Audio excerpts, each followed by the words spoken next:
परभणी मनपा भरतीमध्ये किती 2026 मध्ये किती पदे ही भरले जाणार आहे, कोण किती मंजूर झालेली पदे किती येतात, 622 ही मंजूर पदे आहेत आणि एकूण रिक्त जागा किती येतात, 119 अशा ह्या रिक्त जागा येतात. तर बघा मग लिपिक टंकलेखन यांच्या किती 23 रिक्त पदे आहेत आणि मंजूर किती झाली 50, म्हणजे 50% एक्स्ट्रा येतं. शिपाईचे किती 29 रिक्त येतात आणि मंजूर किती झाले 67 येतं. पंपचालक, तर शिपाईचं कसं आहे आता हे कॉन्ट्रॅक्ट बेसिसवरच होणार आहे. पंपचालक याचे किती 6 रिक्त जागा आहेत आणि 6 मंजूर झालेले आहेत.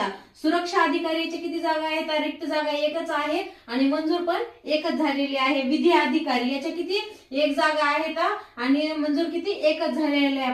पर्यावरण संरक्षण अधिकारी याच्या किती मंजूर ही एकच झालेली आहे आणि रिक्त जागा ही एकच असणार आहे. तर अशी ही जी काही मनपा भरती येणार आहे ती कोणत्या पॅटर्न नुसार होणार आहे, टीसीएस किंवा आयबीपीएस या पॅटर्नच नुसारच होणार आहे. तर मग या मनपा भरती विषयी अपडेट ही येतच राहील, तर ह्या पेजला नक्की फॉलो करा.